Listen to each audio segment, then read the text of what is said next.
Hello, good morning बेटा। कैसे हो आप सब? ठीक है, उम्मीद करती हूँ सही से होंगे और अपना काम पूरी ईमानदारी के साथ कर रहे होंगे। ठीक है, तो अभी हमने चैप्टर सेकंड जो है बेटा वो कंप्लीट कर दिया है, that is structure of atom. तो आपके 2 चैप्टर हो चुके हैं। फर्स्ट हमने पढ़ा था some basic concept of chemistry and structure of atom, 2 unit आपकी हो चुकी हैं। अब हम थर्ड चैप्टर के अंदर या यूनिट बोल लीजिए, थर्ड यूनिट को पढ़ेंगे, that is classification of elements and periodicity in property. ये 10th में हमने एक चैप्टर पढ़ा था जो आपका लास्ट चैप्टर था, 5th। ठीक है, periodic classification of elements and all that. ये पूरा चैप्टर उसके ऊपर बेस्ड है।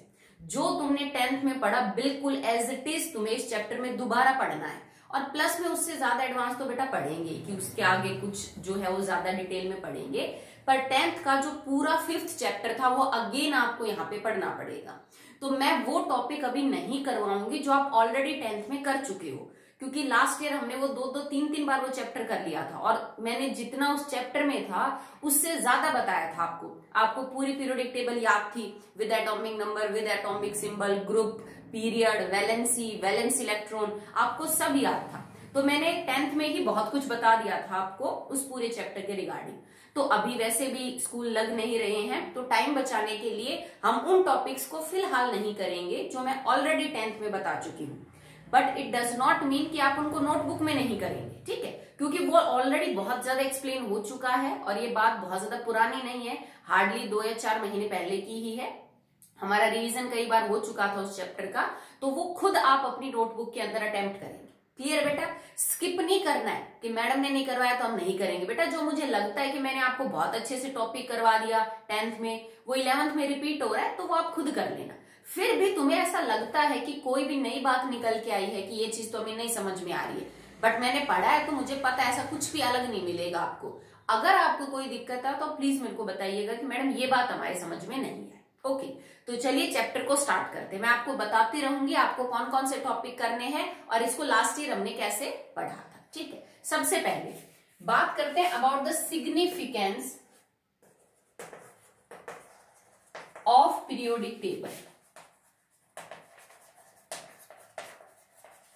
Significance of periodic table. अब आपसे कोई ये पूछे बेटा, why do we classify elements?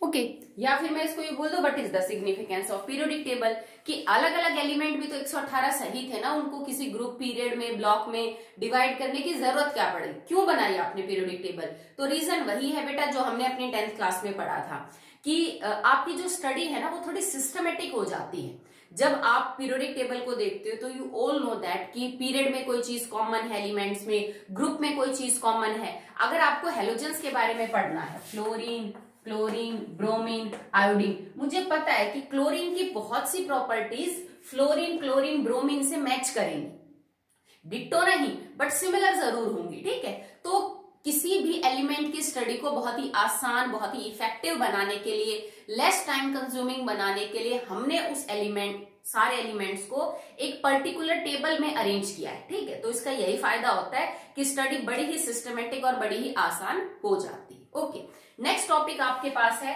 Historical development. Historical development of periodic table. Okay, so repeated topic है, सेम आपने पढ़ा था। हिस्टोरिकल डेवलपमेंट का मतलब क्या है कि जो आज आपके पास पीरियोडिक टेबल है, जिसको हम long form of periodic table जो नील बोहर ने डिजाइन की थी उसको पढ़ रहे हैं, तो शुरुआत में तो वो बन नहीं गई होगी, बहुत सारे साइंटिस्ट ने अपना कंट्रीब्यूशन दिया होगा और तब जाके ये टेबल आज आपके पास है। तो कौन कौन से साइंटिस्ट ने कैसे कैसे जो है वो पॉइंट्स रखे regarding the formation of periodic table, तो उनका कंट्रीब्यूशन पढ़ेंगे जो आपने लास्ट ईयर पढ़ा था। तो सबसे पहला कंट्रीब्यूशन किसका है बेटा? डबर्नियर का।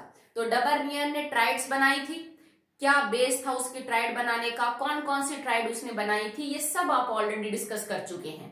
What are the advantages of Debarnier system? What are the limitations of the Debarnier system? You all know that. Okay, next. उसके बाद है न्यूलैंड लॉ ऑफ ऑक्टेव्स। सो ये भी आपको पता है कि न्यूलैंड लॉ ऑफ ऑक्टेव किस प्रिंसिपल के ऊपर बेस्ड था। ठीक है, वो 7 नोट थे संगीत के, उसके ऊपर उसने बोला था। क्या क्या अचीवमेंट्स थी किसकी बेटा? जो आपके न्यूलैंड लॉ ऑफ ऑक्टेव है, या फिर क्या क्या लिमिटेशंस रह गई थी न्यूलैंड लॉ ऑफ ऑक्टेव की। तो डबर्नियर, मेंडलीव और जो आपके पास न्यूलैंड है, ये तीनों तो आपने बड़े डिटेल में पढ़े। तो डबर्नियर और न्यूलैंड जो है वो मैं नहीं करवाऊंगी। नेक्स्ट जो मैं करवाऊंगी दैट इज टेल्यूरिक स्क्रू या फिर helix model. Okay, telluric screw या फिर हम इसको हेलिक्स मॉडल भी जो है वो बोलते हैं। ये नया है, ये आपने जो है वो पढ़ा नहीं था, ठीक है। तो ये इसका क्या मतलब, बहुत ज्यादा एक्सेप्टेबल तो नहीं है ये, इसको बहुत ज्यादा इंपॉर्टेंस नहीं देते हैं। क्या था, एक साइंटिस्ट ने क्या लिया, एक सिलेंडर लिया, लॉन्ग सिलेंडर, और उस पे बराबर बराबर डिस्टेंस के ऊपर 16 छेद किए। उसने 16 छेद इसलिए किए क्योंकि उसने अपनी मतलब पीरियोडिक टेबल बनाने के उसमें फील्ड की तरफ उसने ऑक्सीजन को बेस माना था, because the atomic mass of oxygen is 16। तो उसने एक लॉन्ग सिलेंडर लिया और उसके अंदर बराबर बराबर डिस्टेंस के ऊपर 16 छेद। ओके, और अब उसने क्या किया कि इन छेद को वो आपस में मिलाता गया एक हेलिक्स की फॉर्म में। कैसे, देखो मान लीजिए ये सिलेंडर है, एक छेद यहाँ, एक छेद यहाँ। अब इन छेद को उसने यूं मिलाना शुरू कर दिया, ऐसे ऐसे, मतलब एक पॉइंट से स्टार्ट करके अब यूं घुमाने लग गया वो पेन को, फिर दूसरा छेद आया, फिर तीसरा छेद आया, यूं करके मतलब एक स्प्रिंग की फॉर्म में वो उसने इस छेद को मिला दिया, और इसी को हम हेलिक्स बोलते हैं। स्प्रिंग बोल दो या हेलिक्स बोल दो, एक ही बात है। जो ऐसे होता है ना स्ट्रक्चर यूं करके, आप सबने देखा होगा हीटर की स्प्रिंग होती है, पेन में स्प्रिंग है, तो वो एक टाइप की हेलिक्स होती है। तो उसने लॉन्ग सिलेंडर लिया, उस पर बराबर बराबर 16 छेद किए, और हर ऐसे को मतलब स्प्रिंग को मिलाता हुआ उसने एक हेलिक्स बना दिया। और उसने अब जितने भी एलिमेंट उसके पास उस टाइम अवेलेबल थे उनको बढ़ते हुए एटॉमिक वेट के हिसाब से अरेंज किया। He arrange in increasing order of atomic weights. और जब उसने इनको पॉइंट्स को आपस में मिलाया ना बेटा, तो उसने 45 डिग्री का एंगल मेंटेन किया था। 45 डिग्री का एंगल मेंटेन किया था जब एक पॉइंट से दूसरे पॉइंट को मिला रहा था, एक छेद से दूसरे छेद को, ठीक है। तो उसने फिर जितने भी अवेलेबल उसके पास एलिमेंट्स थे उनको बढ़ते हुए एटॉमिक मास के हिसाब से, वेट के हिसाब से अरेंज किया। और उसने एक बात नोटिस की कि जिन एलिमेंट्स की प्रॉपर्टीज में सिमिलैरिटी है, भाई जिन एलिमेंट्स की प्रॉपर्टीज में समानता है, वो एक ही परपेंडिकुलर लाइन के ऊपर आ रहे थे। एक परपेंडिकुलर लाइन का मतलब समझते हो, जैसे मान लो मैंने ये दो हेलिक्स आगे की तरफ दिखा दी, क्योंकि मैं पूरा सिलेंडर नहीं दिखा रही आपको, ठीक है। मान लो जैसे यहाँ बढ़ते हुए एटॉमिक मास के हिसाब से ना, तो it should be lithium, sodium, potassium. मैं चलो एक समझा रही हूँ आपको कि जो उसने बढ़ते हुए एटॉमिक मास के हिसाब से अरेंज किया ना एलिमेंट्स को, तो उसने एक बात नोटिस की कि जिन एलिमेंट्स की प्रॉपर्टी सिमिलर थी वो एक ही परपेंडिकुलर लाइन के ऊपर आ रहे थे। अब जैसे मान लो इधर फ्लोरीन, क्लोरीन, ब्रोमीन, आयोडीन एक परपेंडिकुलर लाइन के ऊपर आ रहे थे, यूं नहीं था इधर फ्लोरीन, इधर क्लोरीन, इधर ब्रोमीन, इधर आयोडीन ना।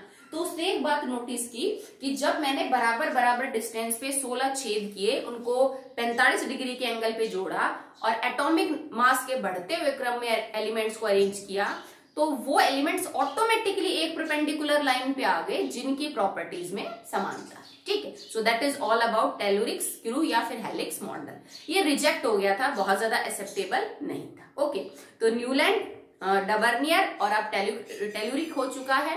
एक और है, मेंडलीव से पहले एक और हिस्टोरिकल डेवलपमेंट है एक साइंटिस्ट का पीरियोडिक टेबल के regarding, and that is Lothar-mayor approach. तो उसको और पढ़ लेते हैं, वो तुमने पहले नहीं पढ़ी। ओके, चलिए उसको देखते हैं। लॉथर-मेयर अप्रोच, लॉथर-मेयर अप्रोच, ठीक है। सो ये साइंटिस्ट का नाम है। तो इसने क्या किया था बेटा, he plotted a graph between atomic volumes and atomic weight. उसने क्या किया, एटॉमिक वॉल्यूम जो भी एलिमेंट्स उस टाइम नोन थे उनकी, और एटॉमिक वेट, इनके वर्सेस ग्राफ प्लॉट किया। वो कुछ फिजिकल प्रॉपर्टीज को जो है बेटा वो स्टडी कर रहा था, जो भी एलिमेंट्स उस टाइम तक डिस्कवर थे, जैसे atomic volume, atomic weight, melting point, boiling point, वो एलिमेंट्स की ये फिजिकल प्रॉपर्टी स्टडी कर रहा था। और फिर जितने भी अवेलेबल उस टाइम तक थे, डिस्कवर थे, उन एलिमेंट्स के एटॉमिक वॉल्यूम को उसने एटॉमिक वेट के वर्सेस ग्राफ प्लॉट किया। Atomic volume is nothing because density is mass upon volume, तो वॉल्यूम क्या हो जाएगी बेटा, मास बटे में डेंसिटी। तो atomic volume is equal to gram atomic mass and divided by density, उसकी जो है जो भी आप डेंसिटी लिख रहे हैं। अब ऑब्वियस सी बात, अगर आपने ऊपर ग्राम ले रखा है एटॉमिक मास, तो ये डेंसिटी हम ग्राम पर सेंटीमीटर क्यूब में जो है वो ले लेंगे। ठीक है, सिंपल है। तो एटॉमिक वॉल्यूम कुछ नहीं, अगर आपको एलिमेंट का ग्राम एटॉमिक मास जो है वो पता है, ठीक है, तो उसके बाद उसको आप उसकी डेंसिटी से डिवाइड कर दीजिए। यहाँ ग्राम में है तो यूनिट ग्राम पर सेंटीमीटर क्यूब ले लो, तो यहां से जो निकल के आएगा वो एटॉमिक वॉल्यूम्स होंगे। ठीक है, तो हर एलिमेंट की जितने भी उस टाइम तक खोजे गए थे 15, 20, 50, उनको प्लॉट कर दिया एटॉमिक वेट के हिसाब से। जैसे दिस इज एटॉमिक वेट, बढ़ रहा है इधर, दिस इज एटॉमिक वॉल्यूम, ये इधर बढ़ रहा है। और उसका जो ग्राफ था उसमें कुछ पीक्स थी, कुछ डाउन्स थे, कुछ अप से, कुछ ऐसा ग्राफ मिला उसके पास। जैसे मैं बस रफली समझा रही हूं आपको, जैसे इस टाइप का मान लीजिए कोई ग्राफ मिला उसको। ठीक है, अलग अलग एलिमेंट्स अलग अलग पोजीशन एक्वायर कर रहे थे, कोई एलिमेंट यहाँ था, कोई यहाँ था, कोई इधर, कोई इधर, इधर। ठीक है, उसने जब ग्राफ प्लॉट किया तो उसको जगह जगह पे डॉट्स मिले। जैसे मान लो आपको ये लगा कि भाई फ्लोरीन के केस में एटॉमिक वॉल्यूम ये है और उसका एटॉमिक वेट ये, एटॉमिक वॉल्यूम ये है, एटॉमिक वेट ये, इसको मिला के उसने इस पॉइंट को फ्लोरीन दिखा दिया। ठीक है, जैसे मान लो कि ये जो पॉइंट है दिस इज फॉर सोडियम और यहाँ पे एटॉमिक वॉल्यूम, और ये इसका नीचे की तरफ बढ़ाओगे तो दिस इज एटॉमिक वेट। तो उसने जब पता किया कि एटॉमिक वेट क्या है, एटॉमिक वॉल्यूम क्या है, तो सोडियम की कोई रीडिंग आई। ठीक है, जैसे एटॉमिक वॉल्यूम यहाँ पे मैंने ले ली फॉर एग्जाम्पल सेंटीमीटर क्यूब में ले लेते हैं, कोई भी डाटा मान लो, चलो 2 सेंटीमीटर क्यूब है और उसका जो वेट है वो आपका 23 ग्राम है।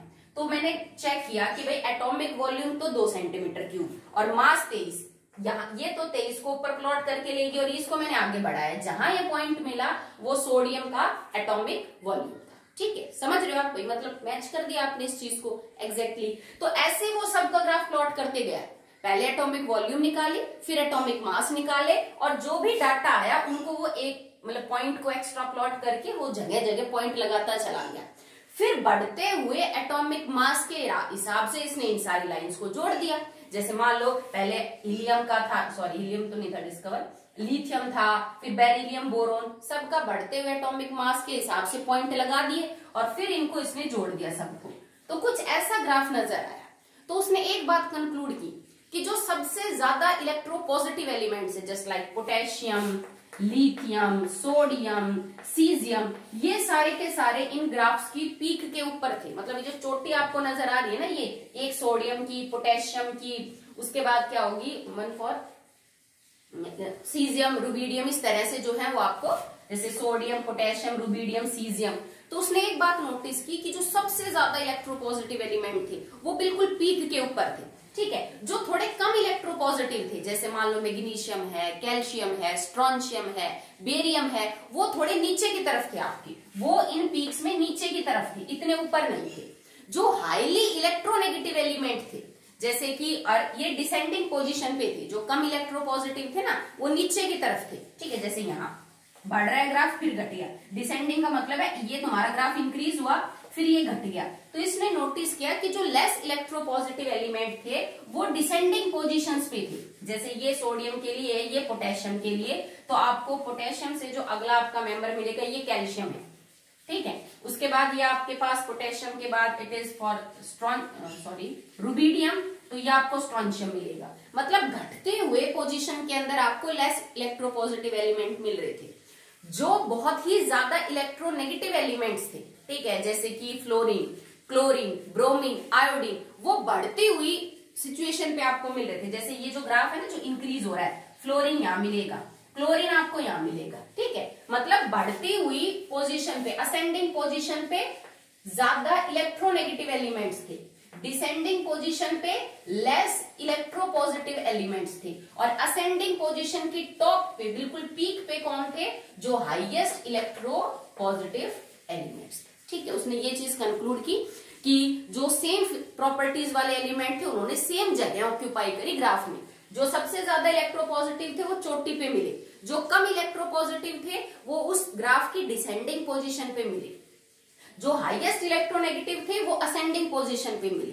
तो ये कहना ये चाहता था कि जब हमने ग्राफ प्लॉट किया ना तो इसमें जगह लगभग सेम आई उन एलिमेंट्स की जिनकी प्रॉपर्टीज आपस में क्या कर रही थी बेटा, मैच कर रही थी। Okay, so that will be all about Lothar Meyer approach. ये भी बहुत ज्यादा वैलिड नहीं है और हमने इसको भी फाइनली रिजेक्ट कर दिया। बेटा जैसे सब साइंटिस्ट अपनी अप्रोच बताते हैं, पर जब हम उनका कोई क्लियर कट एक्सप्लेनेशन नहीं मिलता या जब उस पर ऑब्जेक्शन उठे और वो उनका एक्सप्लेन ना कर पाए तो हम उस चीज को रिजेक्ट कर देते हैं। ठीक है, देन नेक्स्ट इज मेंडलीव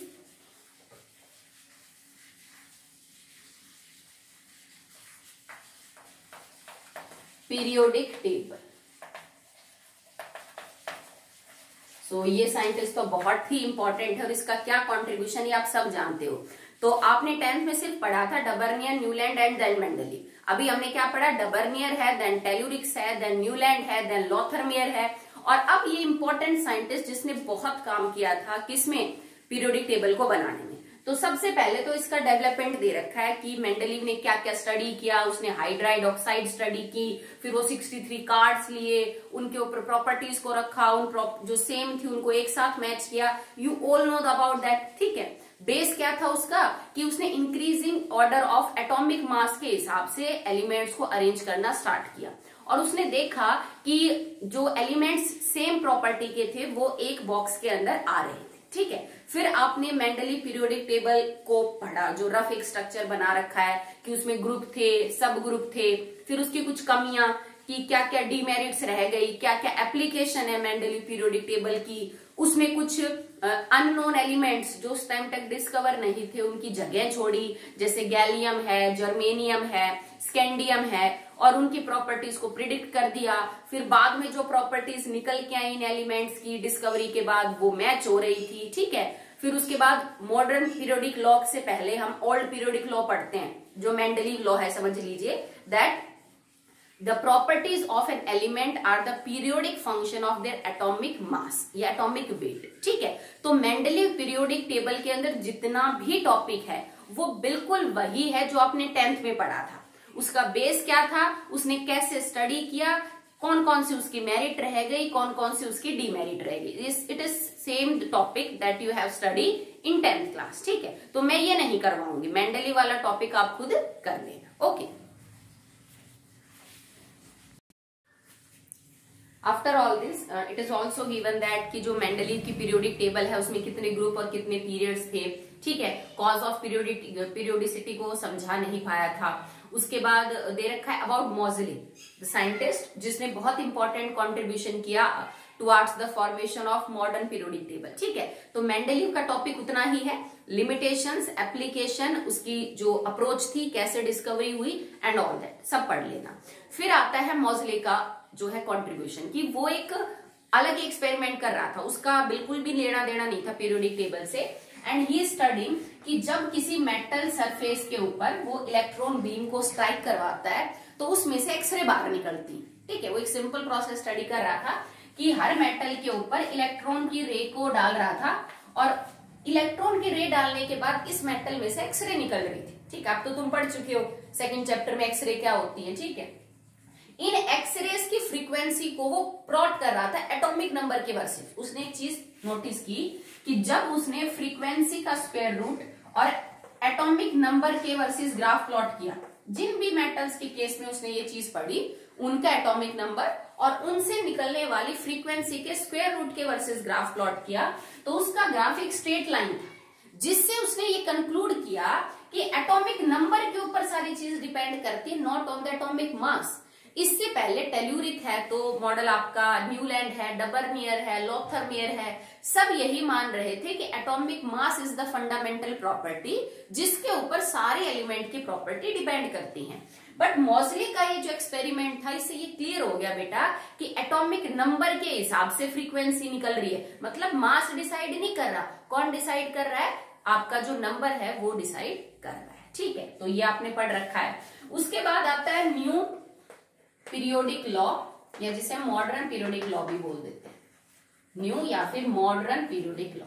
तो आफ्टर दिस जो आपका पुराना पीरियोडिक लॉ था कि एलिमेंट्स की प्रॉपर्टी उसके एटॉमिक मास का फंक्शन है, उसको रिप्लेस कर दिया गया by the properties of an element are the periodic function of their atomic number.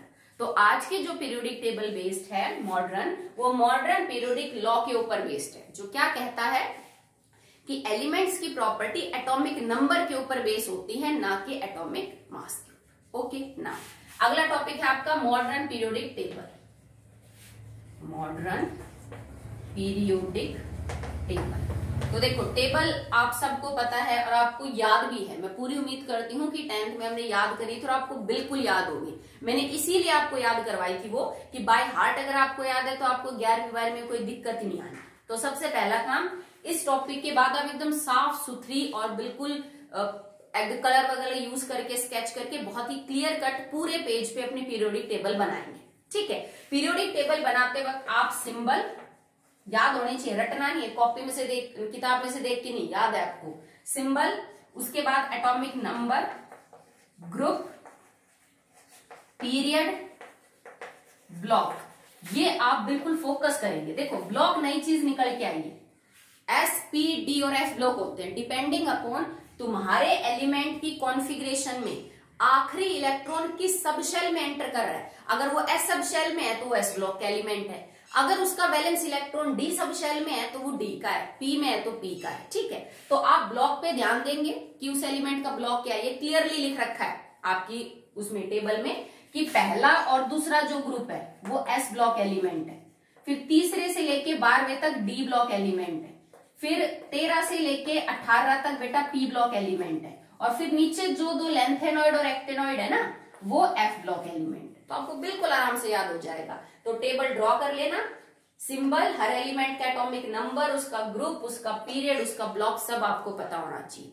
Atomic number याद करने की बिल्कुल जरूरत नहीं है, आपको सिर्फ एक ग्रुप के पहले एलिमेंट का पता होना चाहिए, फिर वो मैजिक नंबर ऐड करने आपको 2, 8, 18, 32 आराम से पता कर सकते हो। और नहीं तो आप कंटिन्यू पीरियोडिक टेबल लिखोगे तो आपको वैसे एटॉमिक नंबर याद हो जाएंगे, सिंपल है। ठीक है, एक चीज याद रख लेना कि एटॉमिक नंबर 57 के बाद 58 से अगले 14 एलिमेंट लेंथेनॉइड में जाते हैं, और एटॉमिक नंबर 89 के बाद 90 से लेके अगले 14 एलिमेंट एक्टेनॉइड में जाते हैं। तो ये नहीं एलए के बाद सीधा आपने जैसे आपका जो आएगा 57 के बाद सीधा उसको 58 कर देना, नहीं बेटा, 57 के बाद 14 एलिमेंट्स निकाल के आपका एटॉमिक नंबर यहाँ पे आएगा। ओके, तो टेबल वगैरह बना लोगे। ठीक है, अब जो आप मॉडर्न पीरियोडिक टेबल बनाओगे अब हम उसकी कैरेक्टरिस्टिक्स पढ़ रहे हैं। ओके, सो नाउ यहां से मैं आपको करवा देती हूँ।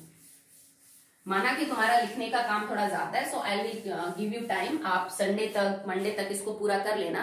बेटा यूं है करवा देती, दिक्कत कुछ नहीं है करवाने में, वही चीज रिपीट करनी पड़ती, हमारा टाइम खराब होता। तो आप कर लेना, मैं थोड़ा टाइम दे दूंगी, आप आराम से अपना लिखने का काम पूरा कर लेना। ओके, सो कैरेक्टरिस्टिक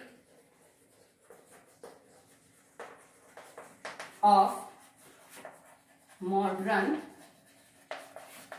पीरियोडिक टेबल। तो कैरेक्टरिस्टिक क्या क्या है कि मॉडर्न पीरियोडिक टेबल को बेटा हमने ग्रुप में, पीरियड में और ब्लॉक्स में डिवाइड किया है। Okay, so we have divided this table into group, period, table. पता है आपको ग्रुप्स किनको बोलते हैं? ग्रुप्स ये हैं जो आपके वर्टिकल कॉलम्स है, that are known as groups and these are 18 in the number, 1 से लेकर 18 तक आपके ग्रुप है। ओके, पीरियड ये है जो बेटा आपके ये हॉरिजॉन्टल कॉलम्स है, इनको हम क्या बोलते हैं? पीरियड। ये हॉरिजॉन्टल कॉलम्स, ये वर्टिकल कॉलम। टोटल पीरियड अभी तो 7 है, बट नंबर ऑफ पीरियड बढ़ सकते हैं। अगर जैसे 118 के बाद एलिमेंट डिस्कवर होते गए तो हमें 8वां या फिर 9वां पीरियड भी ऑक्यूपाई करना पड़ सकता है। ओके, और उसके बाद what should I write? No, it is block. Okay, तो और ब्लॉक भी होते हैं, तो ब्लॉक 4 ही होते हैं, एस, पी, डी और F. It is totally depending upon कि जो आपका वैलेंस इलेक्ट्रॉन है, किसी भी एटम का जो वैलेंस इलेक्ट्रॉन है, सबसे बाहर वाला इलेक्ट्रॉन, वो कॉन्फ़िगरेशन लिखते वक्त किस सबशेल में आ रहा है, उस हिसाब से आपका ब्लॉक हो जाएगा। जैसे मैं सोडियम की लिख के दिखाऊं आपको, it is 1s2, 2s2, 2p6 and 3s1। ठीक है, तो देखो तुम क्या कहोगे कि मैडम सबसे बाहर वाली शेल 3 है, तो सोडियम का पीरियड हो गया 3। सबसे आखिरी इलेक्ट्रॉन एस सब शेल में एंटर कर रहा है, तो मतलब उसका जो ब्लॉक है वो हो गया एस। ठीक है, अब ग्रुप की बात करें तो बेटा देखो एस ब्लॉक में 2 ही ग्रुप होते हैं, 1 और 2, और तो होता ही नहीं। 1 ग्रुप कब होता है? जब लास्ट वैलेंस इलेक्ट्रॉन 1 हो, और 2 कब होता है? जब वैलेंस इलेक्ट्रॉन 2 हो। तो ये 1 वैलेंस इलेक्ट्रॉन है, तो इसका मतलब इसका ग्रुप क्या हो गया 1। तो पीरियड का पता चल गया, ग्रुप का पता चल गया, ब्लॉक का पता चल गया। अब सारी वैलेंस इलेक्ट्रॉन वैलेंसी तो वैसे ही पता चल जाएगी, ठीक है। तो मॉडर्न पीरियोडिक टेबल के अंदर ग्रुप्स हैं, पीरियड्स हैं, ठीक है। ग्रुप टोटल नंबर है 18, 1 से लेके 18, ठीक है। फिर उनको ब्लॉक्स में भी रख सकते हो आप। पीरियड 1 से लेके क्या है बेटा आपके पास 7 तक है। बट एक थोड़ी अलग सी बात है जो लिमिटेशन भी है आज की पीरियोडिक टेबल की, कि एटॉमिक नंबर 57 के बाद 14 एलिमेंट और एटॉमिक नंबर 89 के बाद 14 एलिमेंट्स हमने पीरियोडिक टेबल से उठा के उसके जस्ट नीचे रखेंगे 28 एलिमेंट, ओके। तो जो 57 के बाद 58 से अगले 14 है उनको हम बोलते हैं लेंथेनॉइड्स, क्योंकि ये लेंथेनम के बाद के 14 एलिमेंट है। और जो 89, 90 से जो आगे हैं उनको हम बोलते हैं एक्टिनॉइड्स, जो कि एक्टिनियम के बाद आते हैं। इनको अगर आप उठा के नीचे नहीं रखते ना तो वो पीरियोडिसिटी खराब हो जाती, कि आपके जो सेम ग्रुप में एलिमेंट्स आ रहे थे उनकी प्रॉपर्टीज मैच नहीं होती। इसी वजह से हमें उसे उठा के नीचे रखना पड़ा। स्टिल तभी तो ये आज की पीरियोडिक टेबल की भी क्या है लिमिटेशन, ओके। तो यहां तक हो गया। नेक्स्ट बात करते हैं about the IUPAC nomenclature of the atomic number above 100। दिक्कत क्या है कि ये वैसे तुम कर चुके हो 10th के अंदर, 100 एटॉमिक नंबर तक ज्यादातर सिंबल एक्यूरेट है, कोई उनके ऊपर डिबेट वगैरह नहीं है। पर 100 एटॉमिक नंबर से बड़े जो एलिमेंट है उनके नाम, सिंबल, प्रॉपर्टीज पे अभी डिबेट्स होते हैं। यूं समझ लीजिए कि थोड़ी कंफ्यूजन है। कोई कंट्री कहती है हमने डिस्कवर किया, वो उसको अपना नाम देते हैं। कोई कंट्री कहती है इसको हमने डिस्कवर किया, वो अपना नाम देते हैं। मतलब आप जो 7th पीरियड देखेंगे ना, अलग अलग बुक के राइटर्स में उनके सिंबल अलग अलग हो सकते हैं। जैसे ए के राइटर की बुक देखोगे तो सेम ही मिलेंगे। अब तुम अपनी 10th की बुक उठा लेना, 11th की चेक कर लेना, किसी और राइटर की एक बुक उठा लेना, तो 7th पीरियड के अंदर आपको सिंबल अलग अलग मिल सकते हैं। वो वही रीजन है बेटा कि कोई कंट्री कुछ कहती है कि हमने डिस्कवर किया, कोई कुछ कहती है, कोई किसी साइंटिस्ट के ऊपर उसका नाम दे रहा है, कोई किसी के ऊपर। तो इस कंफ्यूजन को अवॉइड करने के लिए एटॉमिक नंबर 100 से ऊपर जितने भी एलिमेंट्स हैं उनके लिए हमने एक अलग से सिस्टम निकाल दिया नोमेनक्लेचर का, ये चक्कर खत्म करने के लिए, ठीक है। जैसे हम कार्बोनेट्स कंपाउंड में IUPAC नोमेनक्लेचर करते हैं, सेम वैसे ही। और हमने 0 से लेके 9 तक नंबर के लिए कुछ वर्ड्स फिक्स कर दिए कि भाई 0 होगा तो ये बोलेंगे, 1 होगा तो ये बोलेंगे और 9 होगा तो ये बोलेंगे। चलिए उनको देख लेते हैं। So now the next topic is, तो सबसे पहले बेटा हम 0, 1, 2, 3, 4, 5, 6, 7, 8, 9, 10 की तो जरूरत ही नहीं, बिकॉज 1 और 0 के लिए लिख लेते हैं। तो IUPAC नोमेनक्लेचर में इनके कुछ अलग से जो है बेटा वो नाम दिए गए हैं। कौन कौन से? Nil, un, bi, tri, quad, pent, hex. अब देखो यहाँ पे हम हेप्ट नहीं लिखेंगे। ऑर्गेनिक कंपाउंड्स के नोमेनक्लेचर में हम यहाँ पे क्या लिखते थे बेटा? हेप्ट लिखते थे। यहाँ पे हम सेप्ट लिखेंगे, ठीक है। सेप्ट, ऑक्ट, ये तो सेम ही है। जैसे 1 या 2 नंबर पे ही आपको जो है वो फर्क देखने को मिलेगा। And on, E-double-N, okay. सो ये याद रहेगा, nil, un, bi, tri, quad, pent, hex, sept, oct, un. अब मान लो तुम्हें एटॉमिक नंबर लिखना है 101 का नाम IUPAC में, तो तुम 1 के लिए क्या लिखोगे? अन। 0 के लिए क्या लिखा जाएगा? निल, NIL, निल। और दोबारा 1 आ रहा है तो दोबारा क्या लिखा जाएगा? अन। मतलब इसका नाम क्या हो गया? अन, निल, अन। और जब तुम्हारा नंबर के लिए जो भी आपने नाम दिया है वो पूरा हो जाए तो लास्ट में ऐड कर दीजिए IUN। तो लास्ट में हमने ऐड कर दिया IUN। तो नाउ इट बिकम्स अन, निल, अनबियम। अब ये कहते कोई भी साइंटिस्ट वो समझ जाएगा, जिसको भी नॉलेज है केमिस्ट्री की, कि भाई हम एटॉमिक नंबर 101 के बारे में बात कर रहे हैं, चाहे उसका सिंबल किसी बुक में कुछ भी दे रखा, ओके। जैसे हमें 105 के बारे में बात करनी है तो हम क्या लिखेंगे? अन, निल, पेंट, IUM। तो हम 105 के बारे में बात कर रहे हैं, ठीक है। जैसे मान लीजिए आपको लिखना हो फॉर 109 लिखना हो आपको, तो आप लिखेंगे अन, निल, और अब होगा अन और IUM, ठीक है। तो सिंपल है, ज्यादा मुश्किल वाली बात नहीं है। आप आराम से इस चीज को क्या है बेटा वो सॉल्व कर सकते हैं, ओके। अब देखो 1-2 सिंपल से रूल इनमें याद रख लेना। जैसे मान लीजिए आप कर रहे हो फॉर एग्जाम्पल 102, तो हम लिखेंगे अन, निल, बाई, और IUM जब लिखो ना तो 2 आई लगाने की जरूरत नहीं है, आप सिंगल इसको 1 आई कर दीजिए, ठीक है। ये सिंपल रूल है, याद रख लेना कि 2 आई की जगह सिर्फ 1 आई लगेगा।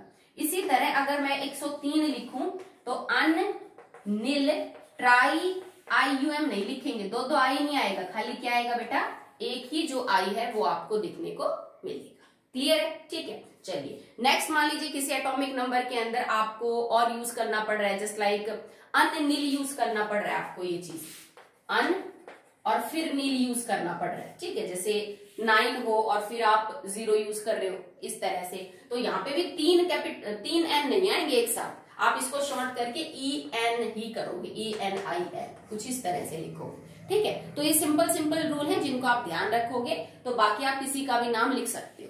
अगर आप सिंबल की बात करो कि भाई ये तो नाम हो गया सिंबल, तो सिंबल के लिए भी सिंपल है, देखो अन, नील, पैंट, एम, तो क्या लिखोगे, अन के लिए U, नील के लिए लिखोगे आप N, और पैंट के लिए क्या लिख दोगे, P। So now it is un nil pentium, UNP। मुझे इसके लिए लिखना पड़ो 100, जैसे आपका था 2 के लिए, तो अन के लिए U, नील के लिए N, और बाइयम के लिए क्या लिख देंगे हम, P।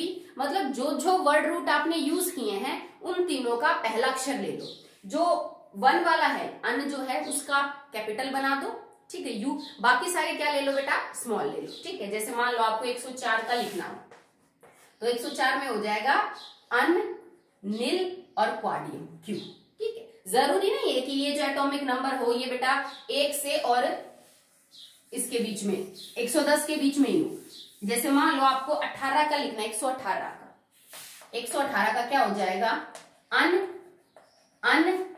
ऑक्टियम, ठीक है। तो ये 118 हो गया ना, देखो अन, UN, फिर दोबारा से क्या आ जाएगा आपका अन, एंड इट इज ऑक्टियम। तो अन का मतलब हो जाएगा 1 और उसके बाद ऑक्टियम 8 के लिए IUM, ठीक है। सिंबल लिखना पड़े अन, U और, तो ये हो जाएगा इसका symbol, that is U and O, okay. Next लिखना पड़े, जैसे आपको लिखाना पड़े 119, सो इट इज अन, इन और IUM, या इसका सिंबल हो जाएगा U और E जो है इसका वो सिंबल हो जाएगा। 120 का लिखना पड़े आपको, तो 120 का है अन, बाई, नील, IUM, ठीक है। So now it becomes unbinilium, IUM, ठीक है। तो इसका सिंबल हो जाएगा U, B और N, तो ये इसका सिंबल हो जाएगा, ठीक है। तो आज के लिए बेटा इतना ही करते हैं, क्योंकि माना कि मैंने तो कम ही करवाया, ज्यादा टाइम तो नहीं हुआ, भी हो सकते थे और 10-15 मिनट आपके लेक्चर में, पर क्योंकि आपको लिखने का काम ज्यादा रहेगा, सो आज के लिए इतना ही। मुझे नहीं लगता कि सिवाय 2 टॉपिक को छोड़ के the tellurics model and the Lothar Meyer approach कुछ भी ऐसा लगेगा आपको चैप्टर में जो नया है। If you have studied 10th class chapter 5th very carefully, अगर आपने वो बहुत अच्छे से पढ़ा है तो आपको बिल्कुल भी डाउट नहीं आएगी। तो देखो मतलब एटलीस्ट तुम्हारे बुक के 10 या 12 पेज हो चुके हैं, और अगर आपने 10th में पढ़ा तो आपके लिए कुछ भी नहीं है, ठीक है। तो बहुत हेल्प करता है बेटा, 9th में भी आपका पढ़ा हुआ जो काम आएगा आपको 11th में, 10th में पढ़ा हुआ सब कुछ काम आएगा आपको 11th में। तब बेस स्ट्रॉन्ग है तो कोई दिक्कत आपको नहीं आएगी, ठीक है। तो that's all for the day.